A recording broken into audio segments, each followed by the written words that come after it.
আসসালামু আলাইকুম, নমস্কাৰ। প্ৰথমে নতুন বছৰৰ সমগ্ৰ অসমবাসীলৈ নতুন বছৰৰ শুভেচ্ছা ও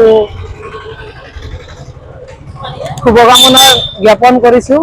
আজি নতুন বছৰৰ প্ৰথমটো শুক্ৰবাৰ আমি ৰঙিয়া টাউন মছজিদত আহিছিলোঁ নামাজ পঢ়িব। ইয়াতে নামাজ পঢ়া মছজিদত সোমোৱাৰ পৰা মোটামুটি এঘণ্টামান সময় হ'ল। এজন মানুহ ইয়াতে ৰখি আছে। চাওচোন আহক তেখেতে কিহৰ কাৰণে ইয়াতে বহি আছে বা ৰখি আছে, অকণমান তেখেতৰ লগত আমি কথা পাতিম। আপুনি আহকচোন, কেমেৰাটো লৈ মোৰ পাছে পাছে।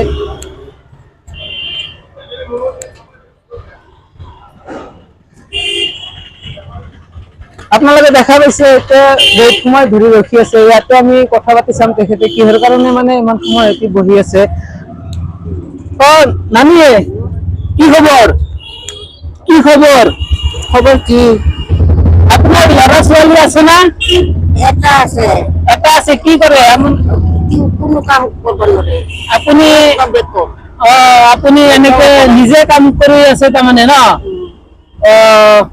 আপোনালোকে দেখা পাইছে কিমান কষ্টকে আছে। তেখেতৰ ল'ৰা এজন আছে, তেখেতেও বিকল বোলে তেখেতে জনোৱা মতে।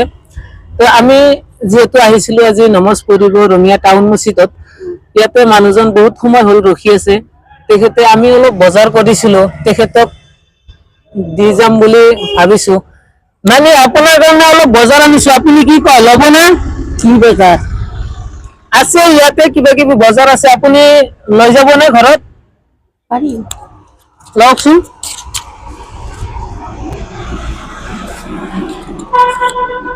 ঠিক আছে। তোমাকে দেখা পাইছে মানুহজন বহুত কষ্টকে খাই আছে। তেখেতৰ ইনকাম কৰা মানে তেনেকুৱা মানুহ নাই, নিজে ইনকাম কৰে নিজে খায়।